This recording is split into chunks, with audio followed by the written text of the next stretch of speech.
For a second, or no. All right. Well, good morning, everyone.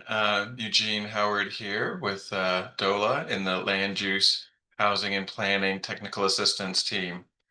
Just really happy to have you all here. We've got a pretty exciting agenda for today. So why don't we go ahead and get things started?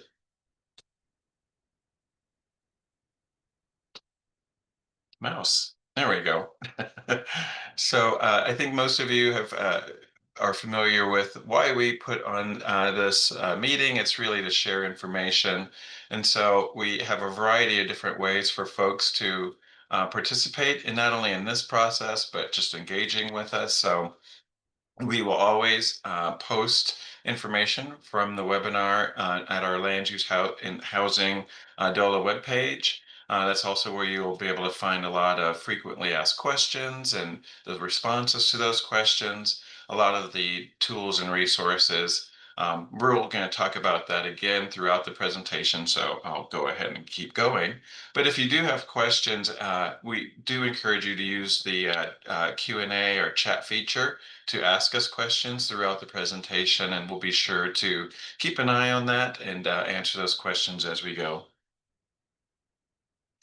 So we mentioned last month that we are beginning to transition into using the actual legal citations in addition to the bill references. So you'll see here on this page, for those of you viewing us, the citations related to the 2024 legislation, now laws, plural, that we are all actively working with. So just wanted to let you all know that and have this as a reference because you'll begin to see those citations show up in a lot more of our correspondence and all guidance and resources. So just want to make sure we shared that with you all. So for those of you who were able to join us last month, we had a pretty full agenda. Here's a slide that covers all the topics we covered in August. Again, if you did miss last month's meeting but see something here of interest to you, the recording is available online and we encourage you to check it out. And for this month, we've got a handful of updates. We will be out in the wild, so there will be a few places where you can come and speak with us one-on-one or in person. We'll go over some of our general monthly updates. We've got just a few, so we'll probably get through that rather quickly because really we've got two featured guests and featured topics for today that we're really excited to share with you all. And we mentioned this last month as well, but are looking at ways and opportunities to retool this monthly webinar. So if you have ideas or suggestions, things that we could do that could be of benefit to you or at in your local communities or with your elected officials, definitely reach out to us. We've got a few things in store to wrap up this year with this monthly touch point, but looking to 2026, we are looking for new and creative ways to make this opportunity to engage with you monthly beneficial and continuing to provide information and resources for you also. We're absolutely open to your thoughts and ideas and welcome any feedback that you have for us. But today we will be featuring information on the Strategic Growth Report and Neighborhood Centers from our friend Scott Williamson. And then we've got a guest joining us from the Division of Housing, Sam Albrecht, who's going to be talking about one of the new pieces of legislation that was passed this year around factory built homes. So we hope you will stick around for those two key updates, and we're really excited to have Sam join us. So without that, let me keep going. So where can you see us coming up here in the month of October? Many of our staff will be participating in the Small Communities Workshop on October 16th. So that's in Breckenridge. So if you're planning to attend that event or if you are close by and maybe want to run over and chat with us, we will be there. We'll be providing some information on different tools and projects that are being developed here at the state. And we're just really excited to get out and be out with our fellow planners and colleagues. So October 16th is one time you can see us. On that same date for different audiences, we will also be holding a displacement mitigation strategies webinar. So Mark is going to be facilitating that. He might mention it here in a bit, but just wanted to make sure that you all were aware of this. And while this will be a webinar, we won't necessarily be in the wild, but it is a great opportunity to learn more about displacement mitigation, the strategies that the state has cultivated and put together. And let's have that peer exchange opportunity. So we will have some guests joining us that day that can help get into some of the details and maybe strategies around the displacement options that we're going to discuss. So just really encourage you all to come join us and hear from folks that have actually been working in this space here within the state. So really excited about this, and mark your calendars and join this webinar. And then lastly, in the month of October, many of us will be at the Western Slopes APA conference in Grand Junction. So we've got three really exciting sessions that you can see here on the screen. We've got one on 1023 that's talking and related to parking. And so I think that would be a great opportunity to come and maybe learn some new ideas, tips and tricks, or techniques around parking. On the 24th, we really want to get out and promote ways that we see successful ADU development happening in the state. And also later that day, we'll be having a session really helping folks sort of get into the nuts and bolts of our housing law, the affordable housing planning law, and really just wanting to make the connection between the law, some of its elements, and data and data resources that kind of work with those efforts. So really hope to see you there. We'll be around for both days, and so feel free to schedule meetings with us if you know you're going to be out there and you have a few questions. We're going to try to make ourselves available between sessions. So again, just another opportunity to engage with us in person. Another opportunity we just want to make sure everyone's aware of is the implementation portal. Most of you are really familiar with it because we've received your reports, so thank you for that. But for anyone that hasn't yet, or if you're brand new to your organization and you want to learn a little bit more about the portal, or you need to get a new person registered in the portal, all of that information and how to go about getting registered is available online, and we'll be sending this presentation out, so you'll have access to the links for this resource.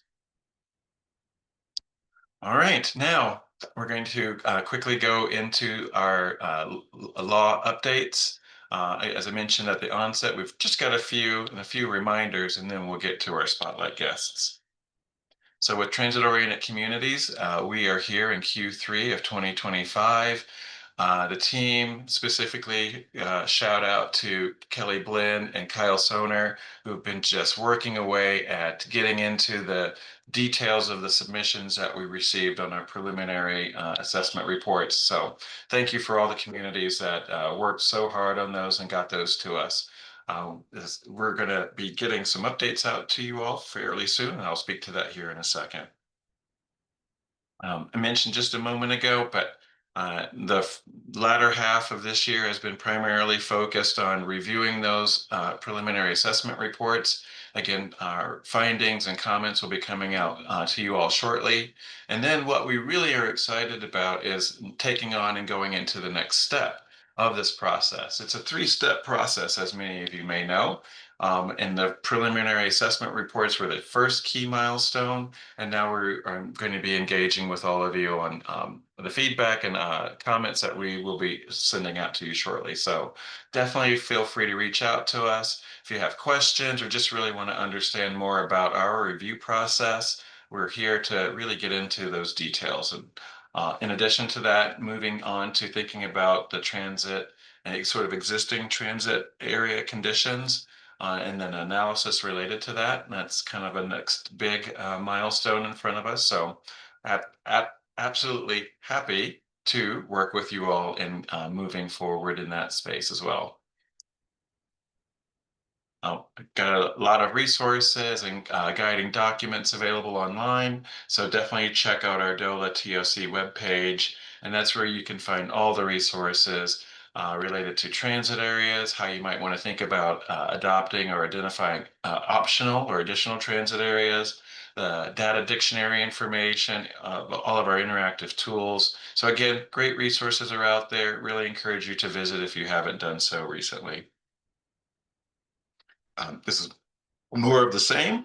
So I won't belabor it too much here, but again, lots of resources available. Should you have questions about any of the tools that are out there, we encourage you to reach out to us.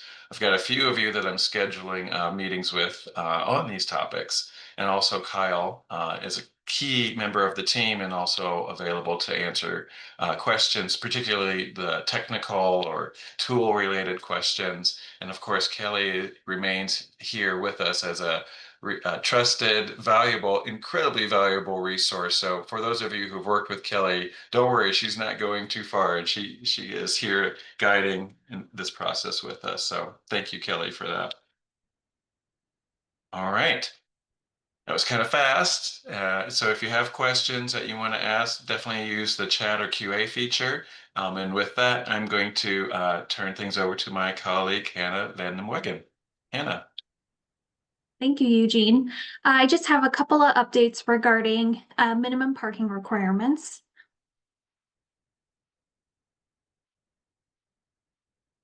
First, just a quick look at the timeline. The compliance date to neither enact or enforce minimum parking requirements was June 30th.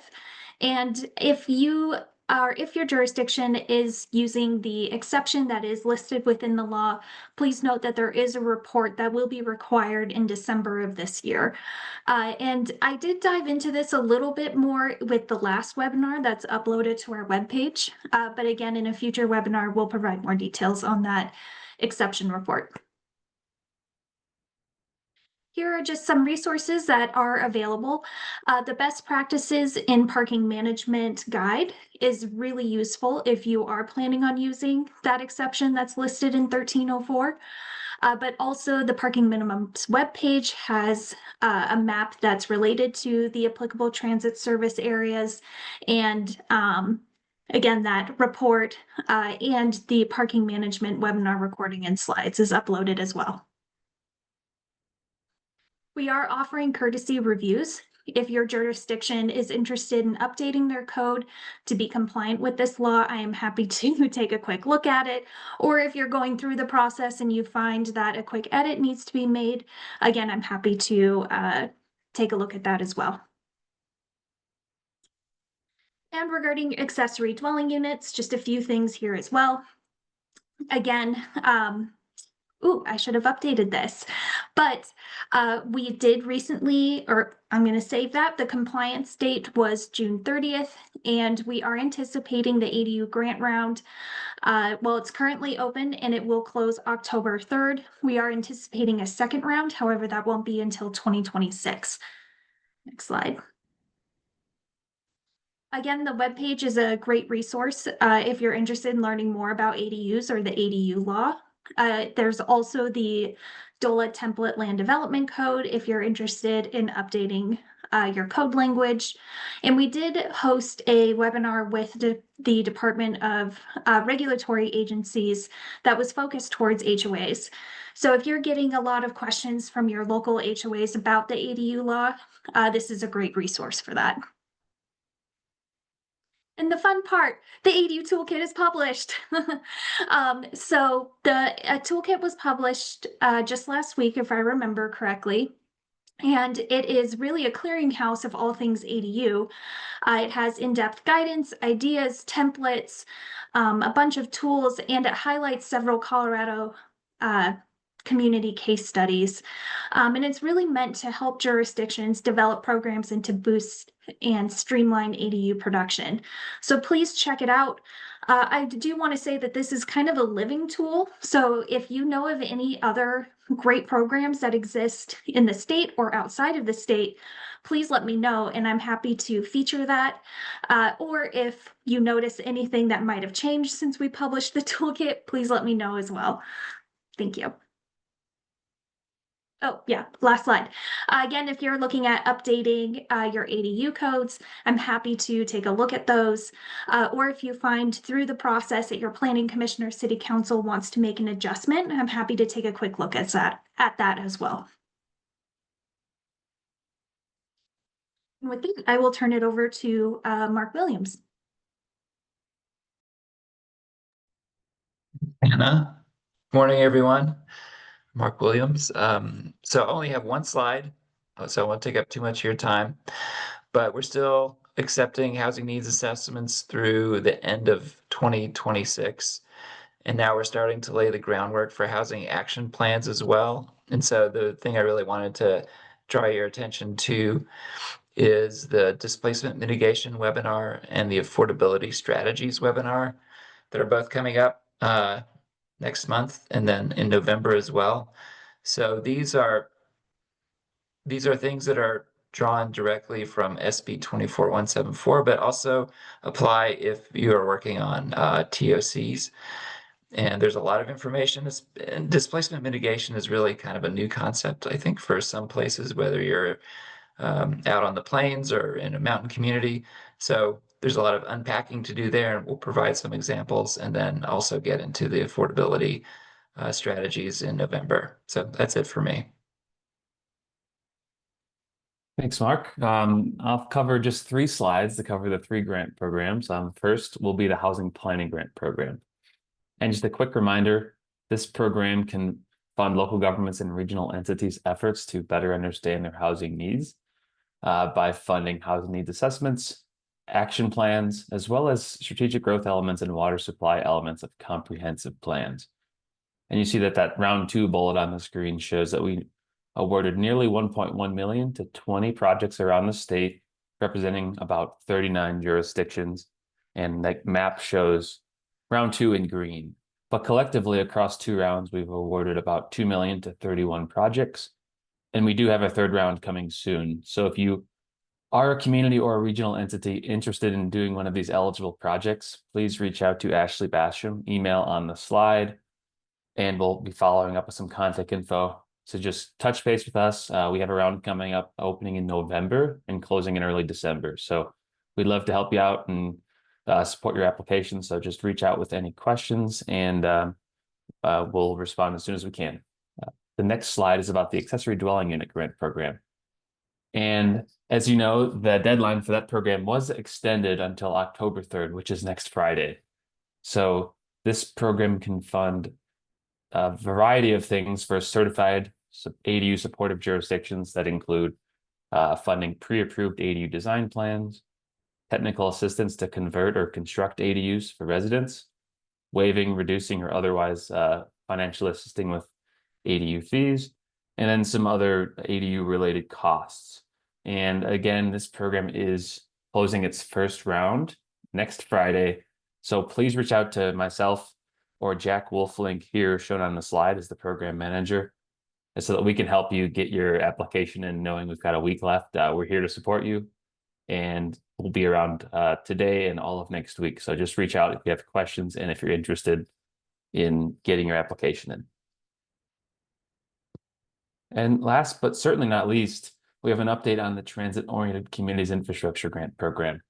So we have determined that the pilot round of this program will open on October 27th and is set to close on December 12th. So if for any communities that are eligible and interested, we are requiring a pre-application meeting before applications can be accessed. And if for some reason you don't believe your community will be ready for the pilot round this fall, we anticipate our 2nd and final round of funding to be held in 2027, with some more specifics to come after the 1st round is completed.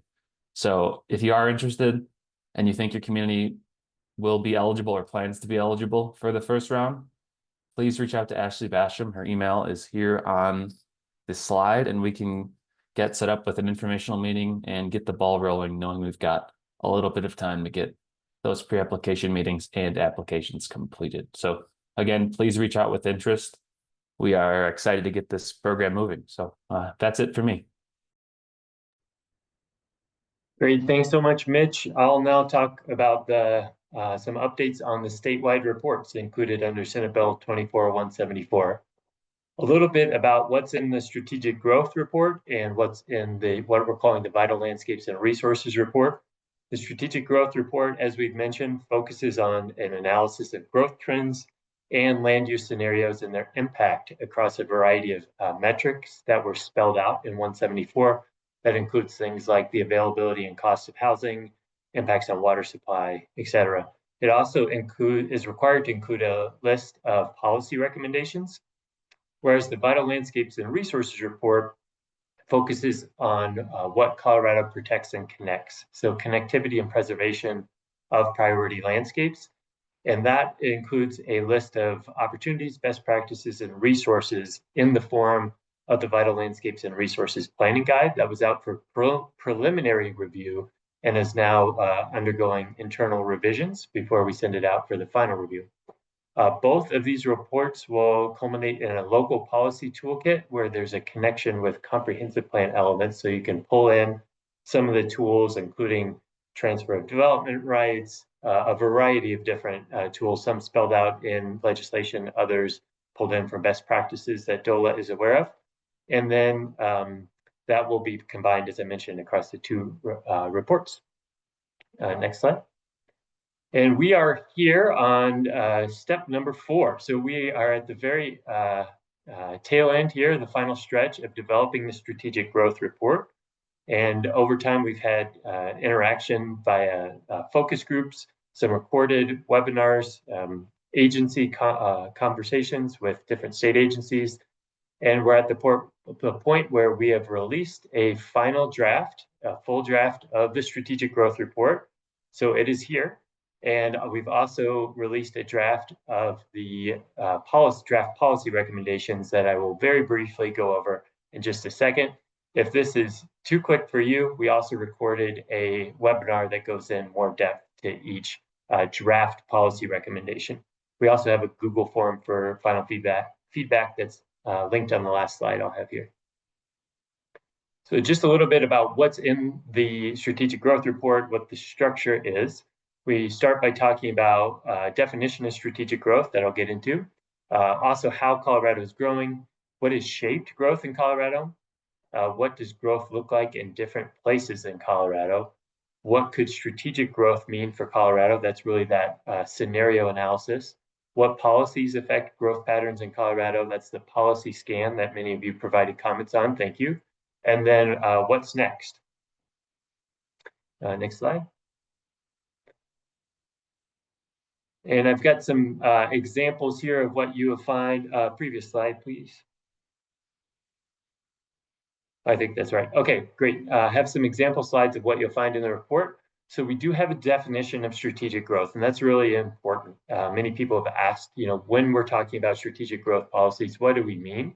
So I'll read it out loud briefly here, just to ground us all. Strategic growth is a fiscally and environmentally sustainable approach to land use planning, housing, community well-being, and infrastructure that promotes the development or redevelopment of vacant and underutilized infill parcels and mitigates the need for extensions of infrastructure and public services into natural and agricultural lands. The basis of our analysis for the strategic growth report is the transect that you see down below.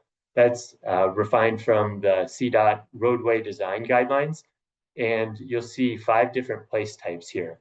And I want to be really clear on one point. When we talk about things like rural places, we're not talking about a main street in what you might define as your rural community. That might fit more under a traditional neighborhood or even a downtown place in some cases. When we're talking about rural places, we're talking about dispersed housing, primarily residential housing, on large lots and with considerable open space or forested land. So just wanted to make that point clear. Rural communities and rural places are not necessarily kind of the same thing in our colloquial use. Next slide.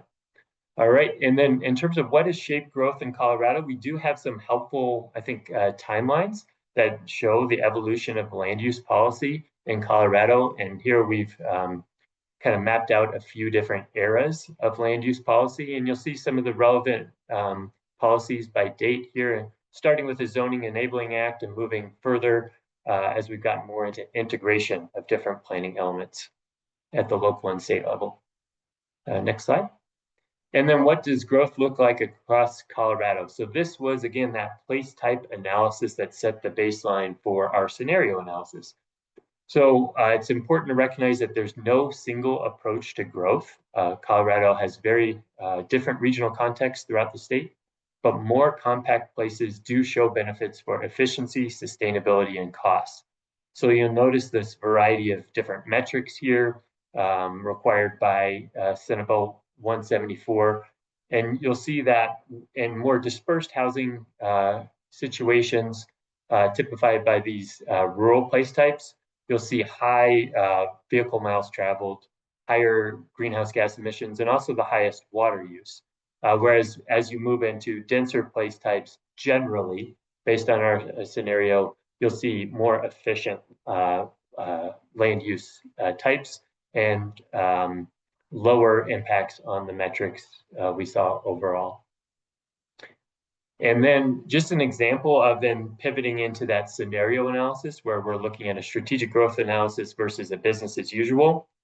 Strategic growth can reduce overall water usage. So by supporting denser development patterns and reducing the land consumption that requires more outdoor irrigation, the total annual residential and commercial water use in the state is estimated to be about 19% lower under strategic growth scenario than a business as usual scenario. So just one I wanted to call out here and familiar to me, but there's a variety of different metrics that you'll see in the report. So hopefully this gave you a little bit of a taste and an interest in reviewing the report in more depth.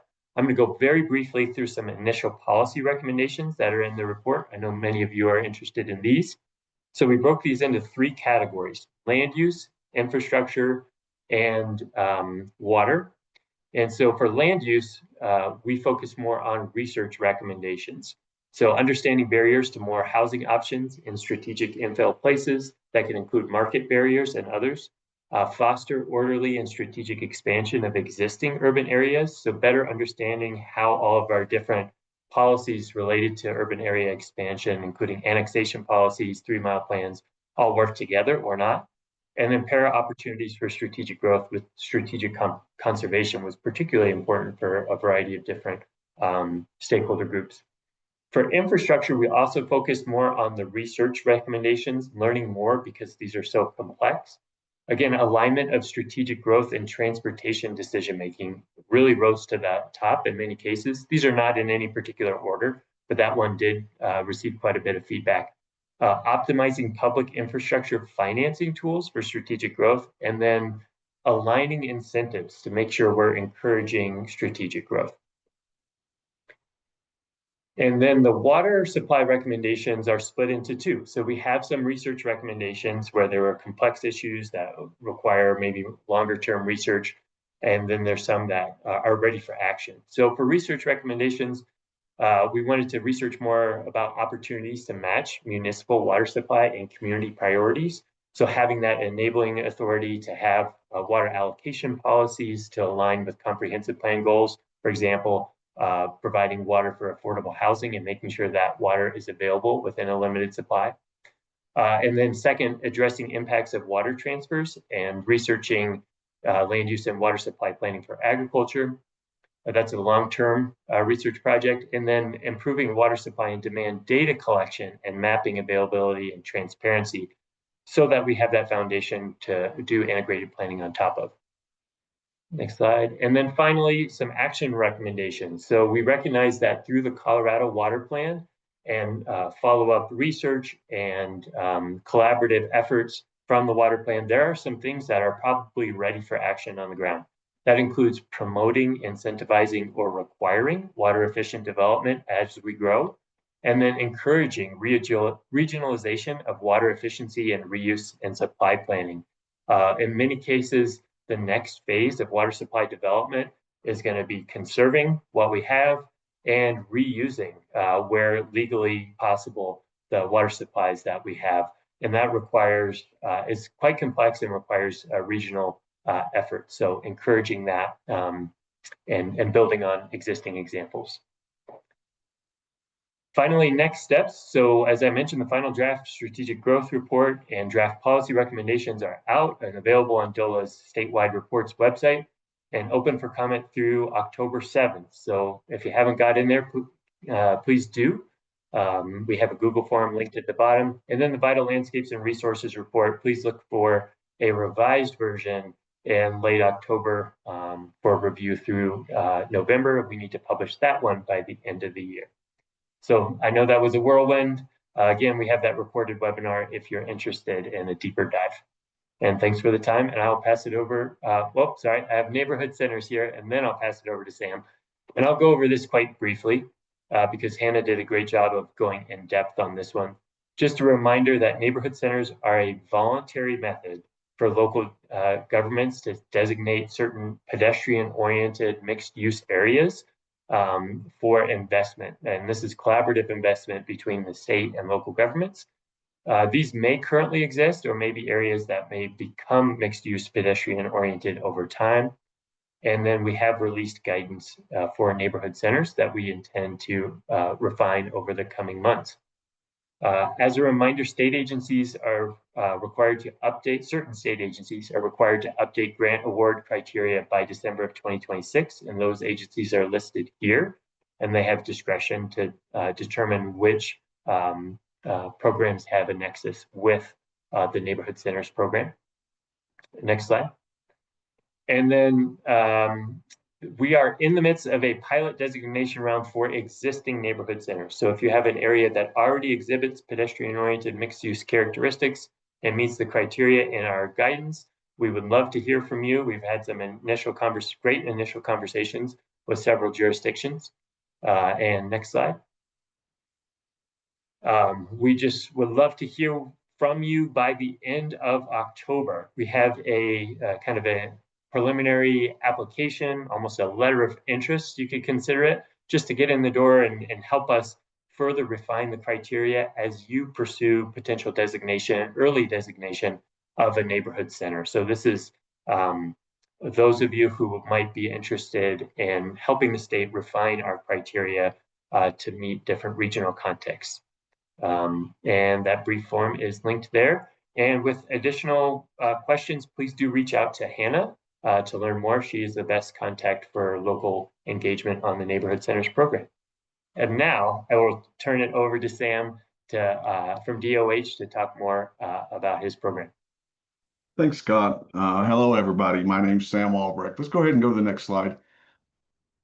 So I am I'm in DOH. I work with two programs. One is the Mobile Home Park Oversight Program. If anybody on the call ever has a question about mobile home parks, please reach out to me on that. The other is the Building Codes and Standards Program, and that's the one I want to focus on today and kind of talk a little bit about factory-built structures and some new legislation that's coming.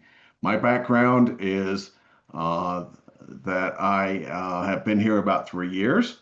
And before that, I was a county manager in Elbert County. And that's where I really learned to appreciate the work that DLG does. They were an extremely valuable resource to me as a county manager. And it piqued my interest in working for the state. And that's here I am today.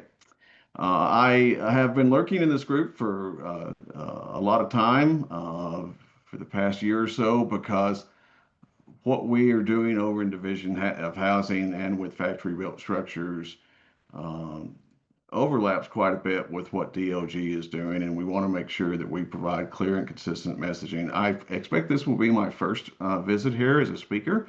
As we actually look at implementation, we will look at having me back to possibly kind of roll that out in a little different format. But today I want to talk about what factory built structures are. I want to talk about Senate Bill 25-002 and then provide everybody on the call with some input and resources. And then I'll take questions and comments. If I go over time, Eugene's going to use the big hook and pull me off the stage, but we should be okay on time. Next slide, please. Next, okay. So factory-built structures.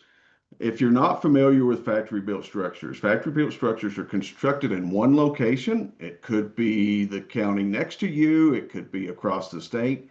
It could be in a separate state or even a separate country.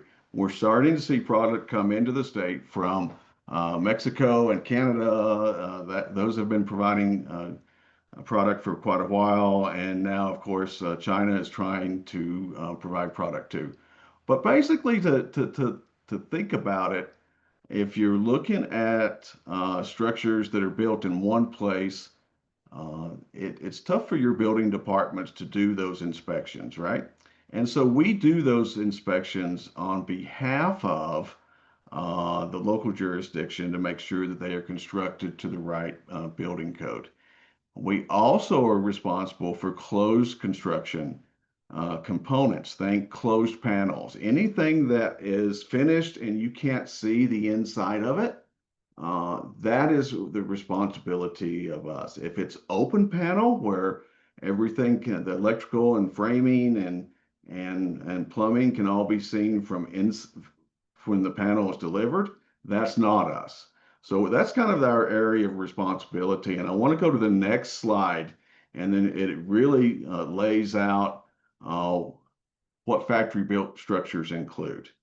Now, of course, it includes the HUD code homes, right? The manufactured homes that we are used to seeing in mobile home parks or on individual lots.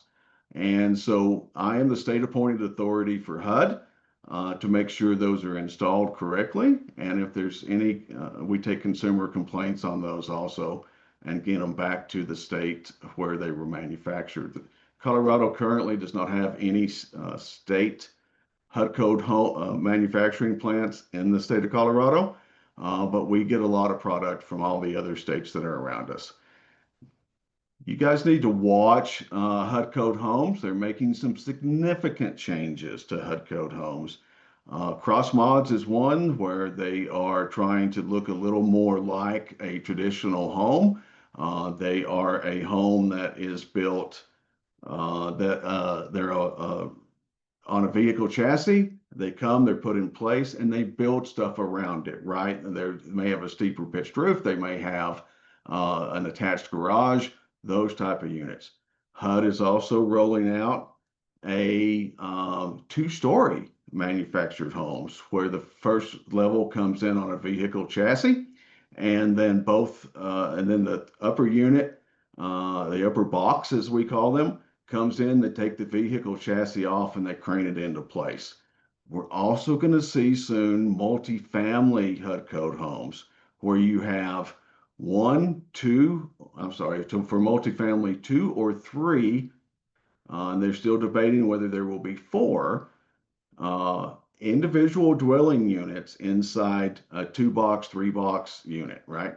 So that's coming from HUD. If you have any questions on HUD code home, manufacturer's home, let me know on those too. Tiny houses, we define tiny houses as a modular unit that is under 400 square feet. That is a complete dwelling. Now, this picture is a little conceiving on the tiny house picture here, because to me, that doesn't look like a complete dwelling. A complete dwelling, as you know, has a kitchen, a bathroom, and a sleeping area, right? So we see some of these as studios coming in. Those are not individual dwellings. They will still go through our program, but they're not a dwelling. Tiny homes. The state created a new dwelling type called a tiny home. We're the first state in the union to do that. They are a under 400 square foot unit built on a vehicle chassis, so it's relocatable from one place to the other. It is built to the International Residential Code, so it is a permissible dwelling any place in the state. And so that is another thing that we have a responsibility for. Accessory dwelling units, everything I'm talking about here today can be used as an accessory dwelling unit, right? If your zoning allows it, the HUD code homes can be in accessory dwelling units.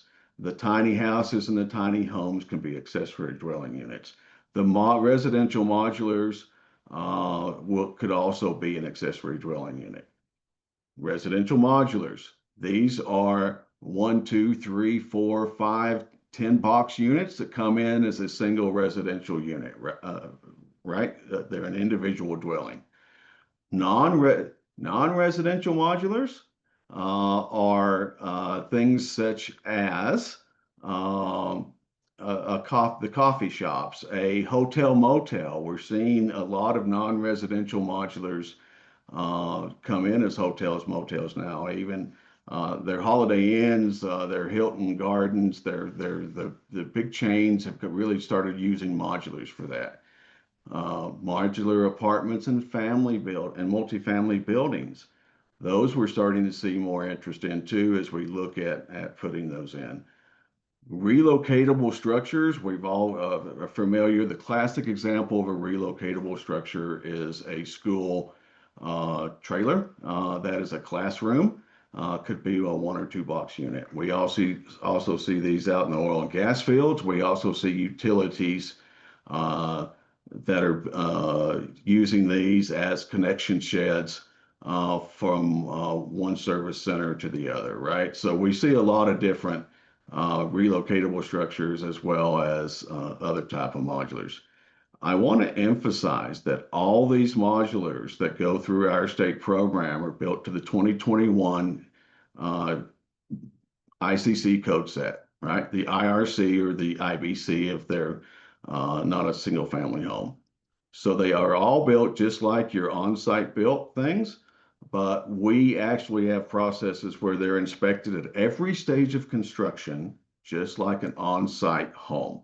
Those on-site homes get a rough framing, a rough electrical, rough plumbing, final framing, the drywall inspections, the roof inspections, all those are done off-site through a program from the state, and then they are common set into your jurisdictions, right? So if you have any questions about modulars or how they're built, please reach out and we're happy to provide that information.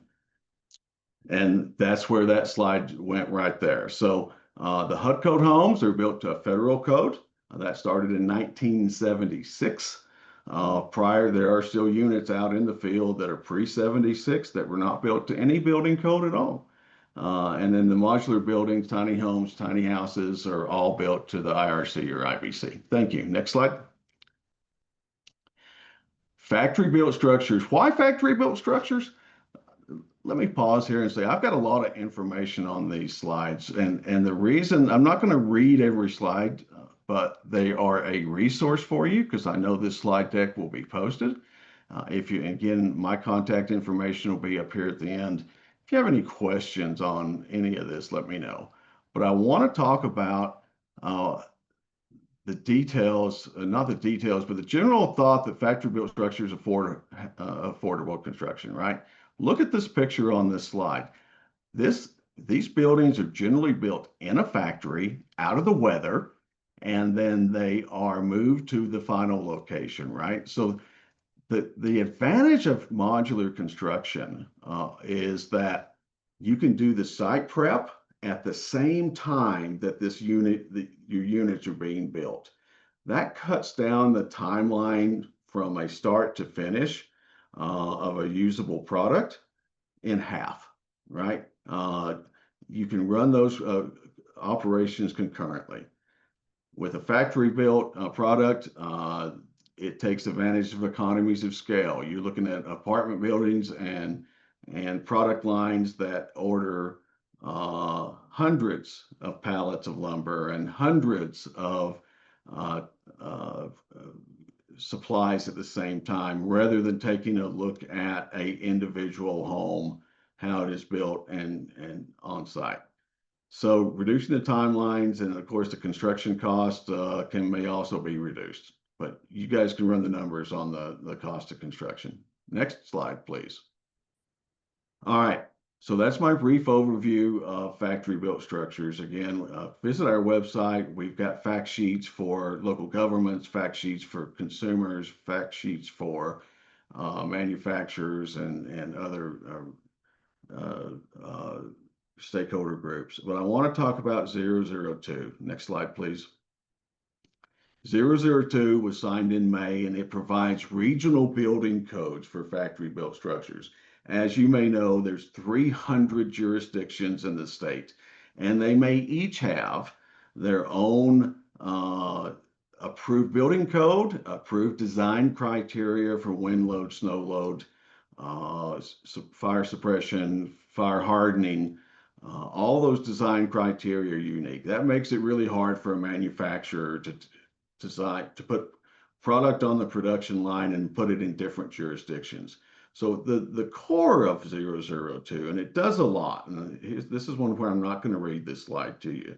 The core thought behind 002 is that if we could come up with regions, it might be possible for manufacturers to have one plan set for a unit that could meet the most restrictive requirements in a local region. So think about Elbert County, Lincoln County, and the jurisdictions, Lyman, Elizabeth, Simla, Kiowa, and the other towns in Lincoln County, all being able to use one plan set, one set of design criteria that could be very easily put on the production line to go to that region. Now, it gets a little complicated as we look at fire suppression and wildfire, but we're starting to line all that out. But just keep in mind that these regions will be built to the most restrictive wind load, snow load, and design criteria for the product for the regions that are going to be built. So a lot of other stuff in 002 that I'm not going to talk about, but it is we hope this will reduce production cost and will increase efficiency and decrease timelines for getting plans approved at the state for construction of modular units. And that's all modular units, the tiny homes, the tiny houses, the apartment buildings, the modular IRC homes, and the multifamily homes, and the non-residential stuff, of course, right? Next slide, please. So I've talked a little bit about that. The key part on this is the effective date of this. We will take a look at let's just go to the next slide. I've already talked about this one. Next slide is the implementation plan. Rulemaking 1, we're finishing that up right now. That's just our first step in allowing business entities to have more than one installer. Rulemaking 2 is going to be the big lift of that. That is going to go into effect no later than June of 26. And then we'll do implementation on that and roll that out starting in spring for June 26 and going forward. Next slide, please. As I mentioned, Rulemaking 1 is just our first step. It's going to be effective December 31st. We'll be putting our final notice together of proposed rules with the Secretary of State next week. Next slide. Rulemaking 2 is the deep dive into doing those regional building codes, in addition to some other things that will make this industry run a little smoother. Next slide, please. We do have lots of public opportunities for public input. The Rulemaking 1, of course, we'll have a public hearing on November 4th. And then I want to talk a little bit about our Technical Advisory Committee. Our Technical Advisory Committee cannot actually make the rules, but they can recommend rule changes. And we have these meetings every 2 weeks now through the end of March to figure out how to implement 002. And so there will be I think on the next slide, a link to our newsletter. This slide is our Technical Advisory Committee. Thank you. the 19 members. So we have 4 different building departments that are members of this, one in zones of 4, 5, 6, and 7.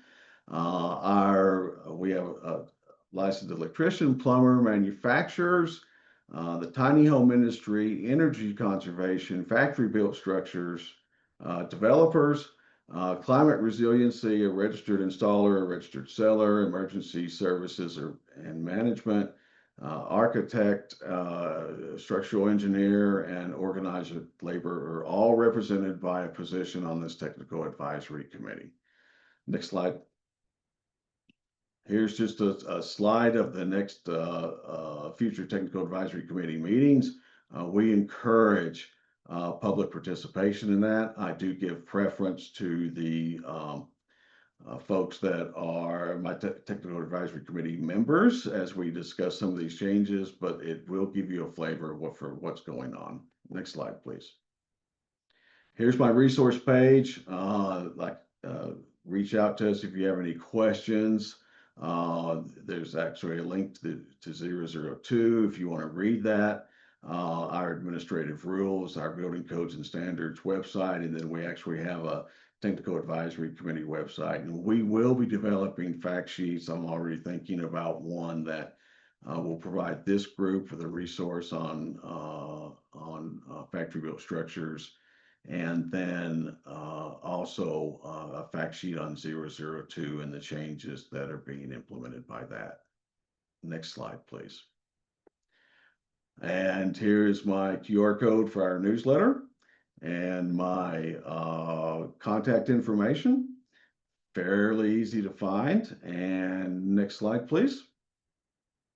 And a beautiful image of us lifting and craning a modular unit up into place. With that said, I might have a minute or two for questions, but I want to give it back to Eugene as quickly as I can. Are there any specific questions for me on factory built structures or 002?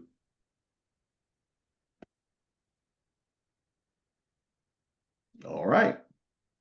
Excellent. We'll keep our eye out on the Q&A and the chat features as well for any questions for you, Sam, if you're able to stick around for a minute or two. And that was a great overview. I learned a handful of things from listening to your presentation. So thank you for that. And it does sound like a really exciting time, from 3D printing to factory technological innovations. I think we can see a lot of future opportunities in this space. So again, thank you for sharing that with us. Eugene, it's getting to be a very creative space out there, right? It's almost the Wild West again of housing and building construction, right? So building offsite and bringing it to another. 3D printers are a perfect example. They take the 3D printer out there, they print it on site. To us, that's all open construction. We don't get involved in that. If they 3D print it someplace else and put it on a flatbed and then take it out there and crane it into place, that probably will be us, right? Pop-ups. We're starting to see pop-up dwellings where you've got a unit, and we've seen them in emergency shelters for a while, right? The pallet homes where they come in on and they pop it up and it becomes a shelter or a dwelling with some very creative stacking. So all those programs are coming and are trying to help out with the housing crisis that we have in the state. Well, we thank you for all of your efforts and the efforts of your team, and really excited to see kind of what Coloradans do. So thank you for that. We're going to transition here and kind of wrap things up for today and just make sure that we do have time for any live questions at the end. So we've shared this in the past, but lots of resources. We'll send this slide deck out or have it posted. So again, don't worry about trying to grab all of this at the moment. We'll make this available, and all the blue text, of course, are links to those resources. Mentioned our citations are moving in that direction now with the identifying which law is which.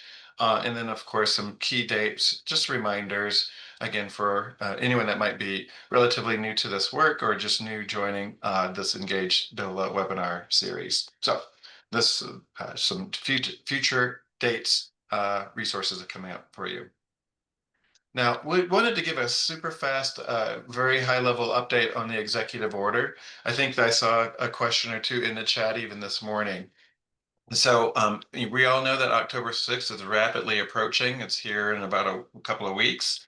And because of all the work that the team has been doing and reviewing and evaluating, triple, quadruple checking things, we do think that we will begin rolling out notifications as early as today. We will probably focus and start with accessory dwelling units, subject jurisdictions, supportive jurisdictions, and then follow on next week with our transit-oriented community notifications. So I know you all have been waiting really patiently, especially those of you who got your homework in early, well before the deadline of June 30th.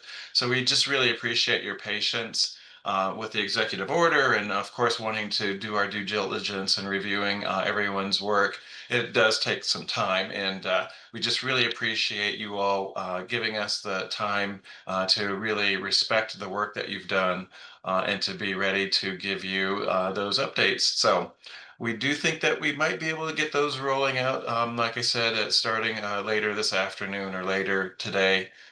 So stay tuned. And of course, when you do receive notifications from us, feel free to reach out if you have any questions or curious on any of the comments that we will be supplying to those of you who are receiving comments. So the team is poised and will be ready to address questions and really to work one-on-one with you.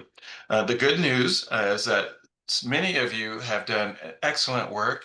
A number of jurisdictions have voluntarily elected to take on some of these laws for the benefit of their communities and for the benefit of their residents by unlocking, for example, with ADU supportive jurisdictions, that unlocks the CHAFA funding once we know more about what that program might look like. So we're really excited to see folks even volunteer into the program. And to recognize the hard work that some of you have done and have been doing for years. This could even lead to some early certifications in some cases. So we were really encouraged and excited by the submissions and the reports and our evaluations. And so we're really getting excited to work with you all as we move into this next phase. So more coming on that. And again, thank you all for your patience on that.